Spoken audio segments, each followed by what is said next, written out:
Greetings Mogale City, Groete and Dumelang. Today we have our second insert of Let's Talk Tuesdays. We'll be discussing money matters. We literally have billions and billions to speak about. And speaking about billions, a fun fact, did you know that 40% of the world's mined gold comes from the Witwatersrand Basin? And in fact, you can see a section of the supergroup exposed as you drive up our R28, the Krugersdorp Koppie. Didn't know that. Okay. Today we have our excellent MMC for Finance, the former MMC for Finance, Cllr Holtzhausen, DA representative, and a champion for prudent fiscal discipline and financial prudence.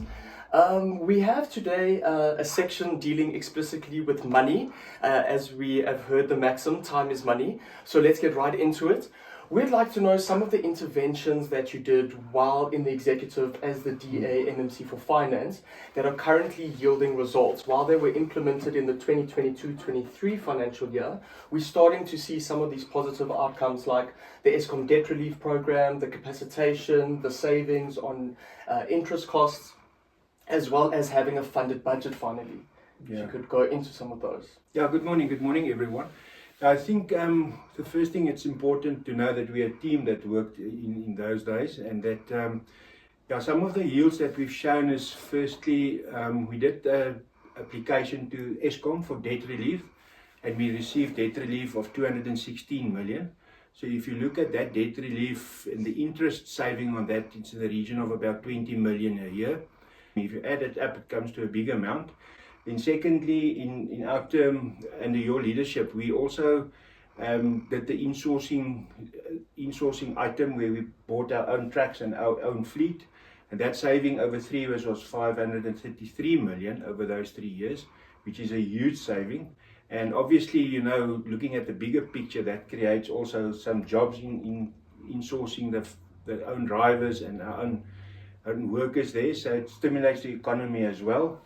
And then, I think that was basically the main things that we did in our term to bring some savings into the fiscus. Yeah. Okay. So the budget, as you asked, the budget, the first funded budget now in probably 5 or 6 years. We are, but we're very proud of that, or they should be proud of that. But it's also because of, hard work that's been coming over 4 or 5 years. You don't get a funded budget, just in half an hour.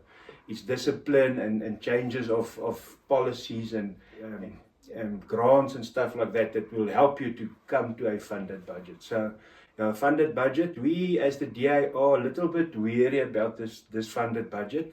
There's 2 main reasons for that. Is firstly, we think that the collection rate that they're budgeting on going into next year is a bit high. If we look at what our actual collection rate is, I think that's a bit of a shot in the dark.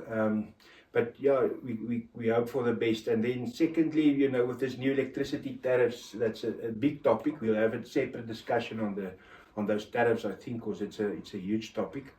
We might see that our residents are going to come under pressure under the current economy as well. So that will put more pressure on them. So that will put pressure on our budget. And then secondly, I think if we look at on the expenses side, the one that we as the DA asked them to really look into in depth is the wage bill that we've got. It is still within the terms of our legislation, the percentage towards our almost 5 billion budget. So we need to look at that in depth. And they didn't really spend time on that. And we think the wage bill is a little bit too high. They need to look at that. And if we get back into power, we'll definitely look at that. It's not a easy thing to do, but it's definitely something we need to look at. That will create some pressure on the budget if those things don't realize. And the first thing that we see when the money runs out, like in any householders, is the service delivery is going to start taking pressure. If there's no money, we can't. First thing we don't do is we don't cut the grass, we don't fix the street lights. Potholes is an issue. So that's the big thing around the budget. Yeah. Okay. And one positive thing that came out when you were in office as the DA MMC for Finance, You are always keeping your finger on the pulse, ensuring expenditure patterns are matched. And in fact, Mogale City won for the 2022-2023 Cllr Award from the South African Local Government Association, winner in the category for achieving 96% of the service delivery expenditure grant. Could you maybe, on your day-to-day, when you were the finance MMC, state how you ensured that you had buy-in so that we achieved this award? It's the first award that Mogale City has won since our EMSCO award. Yeah, it's very interesting that that whole process happened in our term, but there's the current leadership that actually received the award, and they're taking credit for that. But they're claiming an easy victory. Yeah. Yeah, so what we do is, we on a daily basis, firstly we make sure that we run within our legislation, which is very important. There's very strict regulation, so we make sure that we run within those legislations and those rules, and then, we look at, because of the big figures and the amount of transactions that happens, we on a regular basis look at history. We look at trends, we can easily see if something goes up or down, monthly reporting, those type of stuff. And then when we see some, what we call in Afrikaans, 'n uitskieter, dan gaan ons kyk ons na daai uitskieters, and then we delve deeper and we have a look, say, listen, why this, and we start inquiring from the officials who actually run this budget to see why it happens, what is happening at the moment. Yeah. So dis baie belangrik om die geld dop te hou. Yeah. Okay. And then just as a last thing, if there is any residents that perhaps want to query a dispute on their account, or they feel that perhaps the consumption doesn't match usage, etc., what would the process be in order to lodge a dispute? Yeah, so that's very important. I think what you should do is there's a call center and there's a specific customer WhatsApp line that you can use. And what you do is you lodge a complaint, even if it's on an account or a street light you want to report, or a pothole or anything.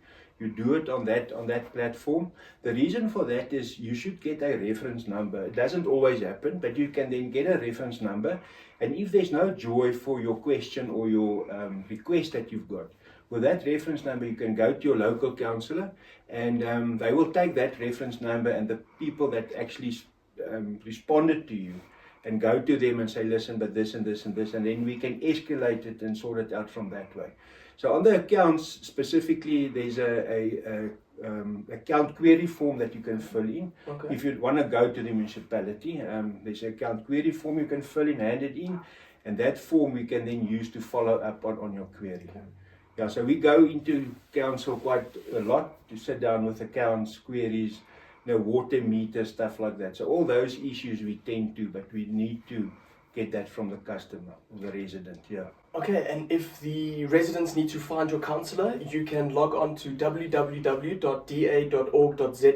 and under the tab Our People, enter your address to find your ward councillor, and all their contact details will be available. Yeah. Okay. Alright, so in our next episode, we'll be discussing community assets must be used for the benefit of the community. Gone is the day where politicians want to use municipalities as personal ATMs. Excuse the pun, our current mayor is from the ATM party. And we must ensure that all community assets are utilized for the benefit of the community. This is what we'll be discussing on episode 3. Thank you.